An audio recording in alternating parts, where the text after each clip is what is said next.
Well, financially mostly, from what I see, because it's all about everyone wants to be a big shot, but they got to pay the price.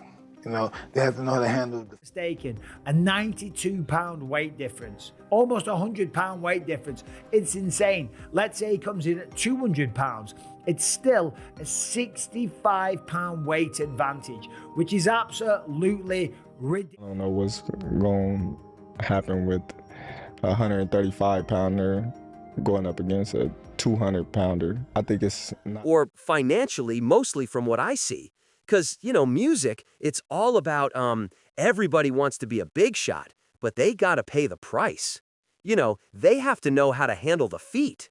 If I'm not mistaken, a 92-pound weight difference, almost a 100-pound weight difference. It's insane.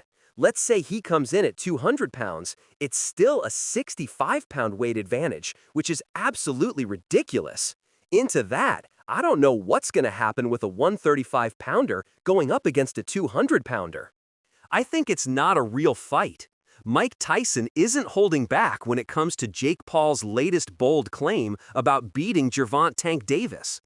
The former heavyweight champion, known for his brutal honesty as much as his devastating punches, ripped into Paul after the YouTuber turned boxer suggested he could defeat one of the most feared fighters in the sport today.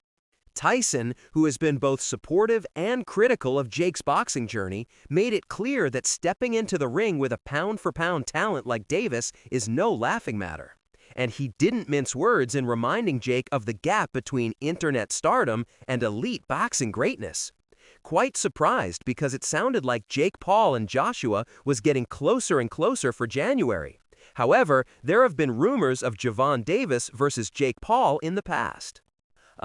I think with Gervonta Davis's kind of legal problems in the last month or so and rumors about his retirement, I don't think it's a massive shock that he is taking this Jake Paul fight, if it is going to go ahead, purely for the reason that it's a lot of money for maybe the not the most difficult job that he's going to have in his career.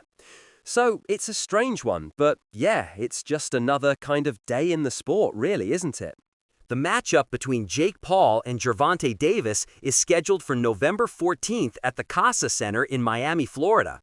It was initially to be held in Atlanta, but was moved after concerns from the Georgia Athletic and Entertainment Commission over how large the weight difference is between the two fighters. Oh my days! Jake Paul versus Tank Davis? Is this real? This can't be real, because he was talking about fighting Joshua, which is heavyweight, and now he's saying about fighting Tank. Now this can't be, it's Netflix as well. I need to go and do some checks and see if the main pages are posted this, but Jake Paul's posted it. Says Friday, November 14th, it's in Atlanta State Farm Arena. This is random though. Jake Paul enters with a record that includes 12 wins, 7 by knockouts, and 1 loss. Jake Paul leveraged his influencer fame into a serious boxing career through high-profile crossover fights and business ventures. People are so insecure. Kinda lost myself music in the whole entertainment world. And so when I found boxing, it gave me that routine, music, that discipline. I got to take time for myself in these boxing camps. And every day for training, I had to music meditate. And boxing gave me the ability to reflect on myself and realizing who I was and who I music wanted to be, and that helped me mature. You get addicted to that music validation from others. And that's something that I realized that I had to face.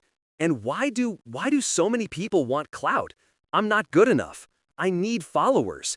Music, I need likes. That's driving a lot of our generation. Because they're working so music hard to get this external validation. Which Gervonta Davis is undefeated in 30 wins, 1 draw, and many knockouts. He holds the WBA lightweight title, but that title will not be on the line in this fight because of the mismatch in size. And this fight is being promoted as an exhibition. That means some of the formalities of a typical professional bout, rounds, weight limits, and various regulatory constraints are more flexible and negotiable depending on which commission ultimately sanctions it. 25 is at the next year. I'm out of it. After Snort's second fight, you're out of it. Yeah.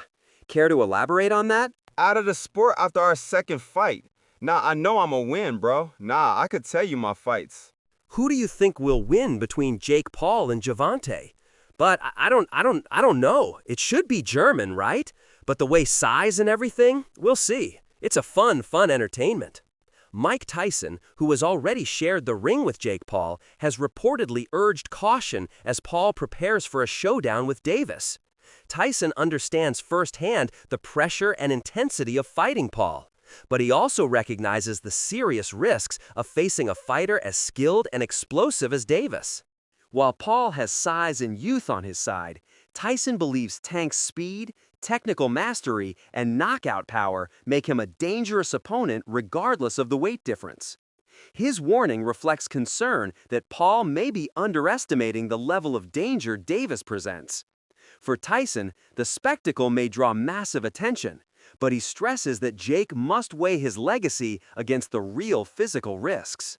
I think Gervonta Davis is probably the greatest fighter around now, but he's got a tough fight coming up. You know, he's the top dog. There's no doubt about it. He showed that. But Burrios, he's a pretty good fighter. Last time I saw him fight, he was pretty durable. Eddie Hearn has expressed serious concerns about Jake Paul's fight with Gervonta, arguing that it's more than just a spectacle. He warns that the matchup may be an uneven contest in terms of size, risk, and safety, and that Paul could emerge from it physically damaged. Despite acknowledging the huge financial incentive and public interest in the bout, Hearn feels the mismatch could lead to getting beaten up, which might derail Paul's plans, especially a fight with Anthony Joshua. He says that even though the commercial appeal is enormous, sometimes the danger is too real to ignore. While he rates the fight's chances as 50-50, his underlying message is clear. In this fight, Paul risks far more than just his record. In Hearn's view, his well-being is on the line. We know that Gervonta is going to fight Jake Paul in November. And then we'll see what happens if there's an AJ fight. Be interested to go from Gervonta Davis to Anthony Joshua. But I don't think the Chavez fight is terrible. I think it's a smart bit of business. I think it's extremely dangerous for Jake Paul. You know, I got the general feedback is the boxing world saying, please, AJ, go in and evaporate this young man from the boxing world so we can all get on as normal. You got Jake Paul fans thinking bizarrely they can beat Anthony Joshua. And the most bizarre thing out of everything is that Jake Paul genuinely believes he will beat Anthony Joshua. I think that's the only reason we're going to see this fight, but I truly believe you're going to see it at the beginning of 2026. Carl Froch, former super middleweight world champion, has raised serious safety concerns about the Jake Paul versus Gervonta Davis exhibition, citing an estimated 65-pound weight gap between them. Froch notes that Jake Paul has recently competed near the cruiserweight limit, about 200 pounds, while Davis fights at lightweight around 135 pounds. I don't really take Jake Paul that serious. He can't really box. He can have a little fight. He can have a swing, swings away, stands up straight, and he throws punches. But it's not professional boxing, because when I watch him box, I just did so much wrong. It's just everything's wrong. It's so bad. He's got leaky defense. He telegraphs his punches. Like, you put him in with someone his own size, Snorts, it was a professional, and it's a mismatch. And you'll see that if he ends up fighting somebody. Tommy Fury, bless him, he's a pro boxer, but he's inexperienced. He's got no amateur pedigree. He's a raw novice, or maybe just above the raw novice. I was saying earlier, where would I put him in terms of levels? He'd do well to win a British title, is at that sort of level. And then from British title to world level, it's like different worlds. It's like totally different. It's like a different sport. Froch argued that in a real boxing world, this matchup wouldn't be licensed because the risk is too high. He points out that Davis has never had to absorb blows from someone with Paul's size and mass, and that a single heavy punch from Paul, especially one thrown swinging or from the hip, could do serious damage. My name was mentioned at his press conference, and he himself, and the fight was just absolutely diabolical. Again, I've said before, he's not a professional boxer. He never will be. And he proved time and time again that he's not a professional fighter. So Jake Paul, go on. Piss off.